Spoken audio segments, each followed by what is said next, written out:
the viewers out there for always watching work done by Robran Holdings and work done by myself.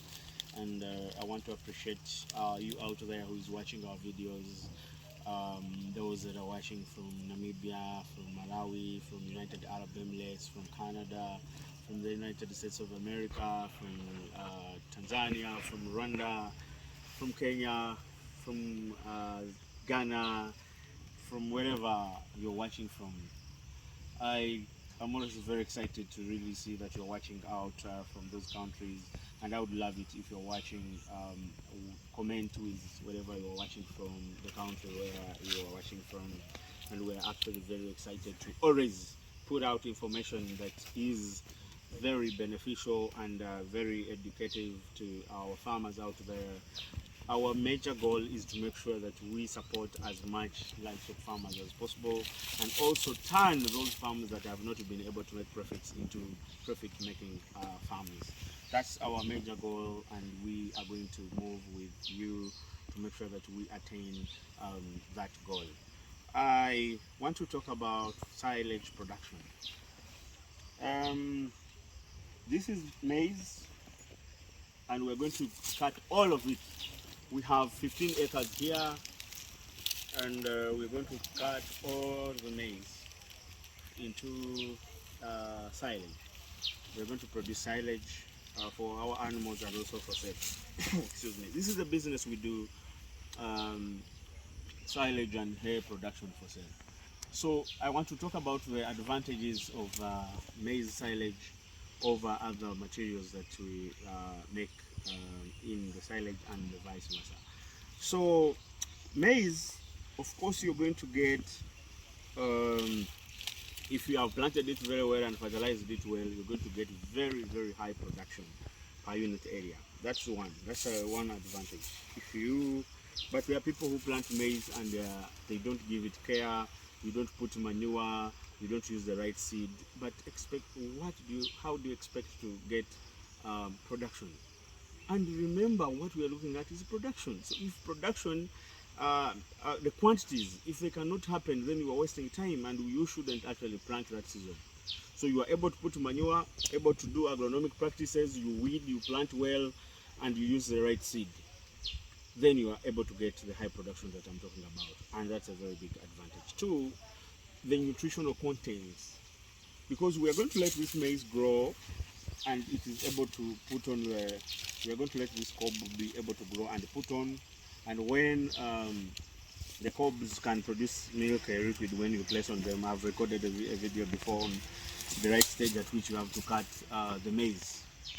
So by letting all that happen, then we can be able to get high nutrients, because this is going to give us carbohydrates and it is going to give us the protein. So when you add this forage to increase the production numbers, then you are very good to go.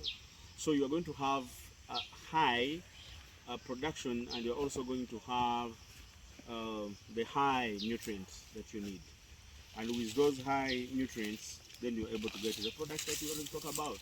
If they are beef animals, you're sure you're going to have them gain weight.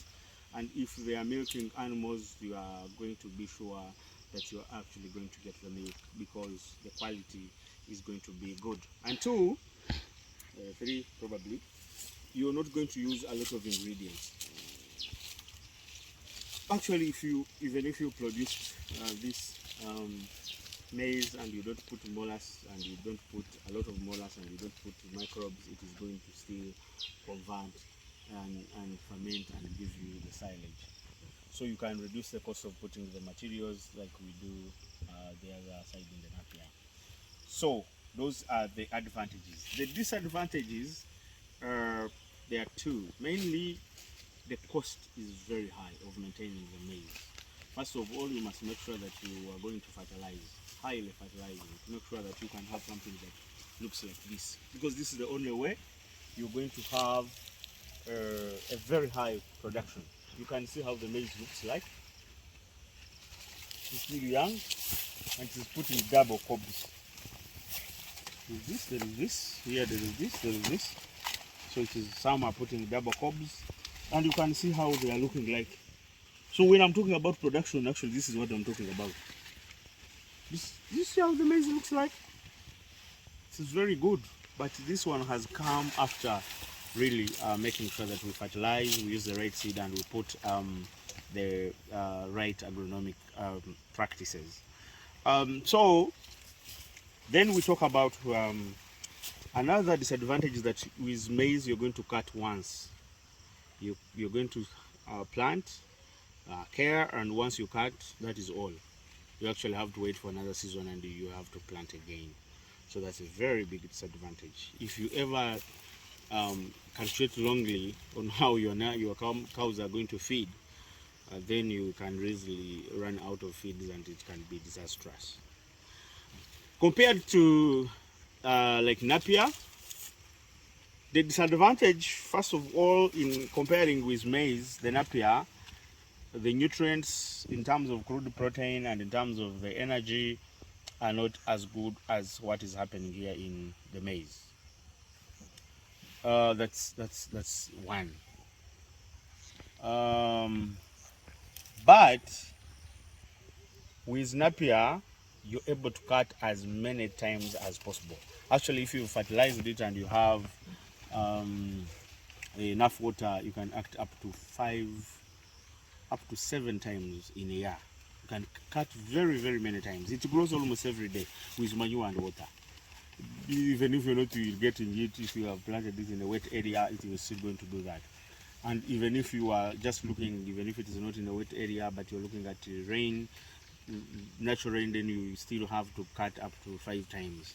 So you're going to cut as many times as possible. So the production per year, per unit area in Napier, it is extremely very high. It can actually double that of maize, around 4, 5, 6 times, given the same amount of fertilizers applied in the same area. So really they are outweighing each other, but in Napier you can also really improve the quality by making silage, and you improve the quality. You add molars, you add the molar plus, and you can also add let's say the maize bran to increase the energy in it, or you can mix that silage with maize bran when you're feeding to increase the energy in it. So the cheapest is Napier in the long run. Napier garden is there to stay, and it has the ability to save the day when you do not have the feeding, but you will not be able to cut the Napier. Those who can do both, and you also look at cutting the costs, then that's better. But if you can't do both, especially if you have a small piece of land, Napier is a better deal.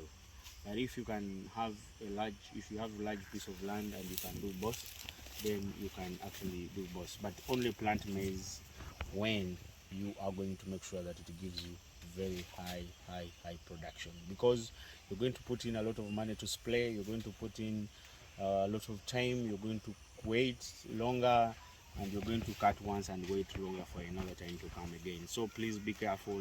Once you decide to go into maize, only go there when you know you're going to put a lot of efforts. I will like to thank you so much for watching our channel. Do not forget to subscribe, and do not forget to invite friends to subscribe. You can also share our videos to those that are interested in the livestock sector, and do not forget to shop with Robran Mall. It is found at www.robranmall.com, and you can also download the app at Google Play Store, Robran Mall app, and you can shop everything at the doorstep of your home. I want to thank you so much.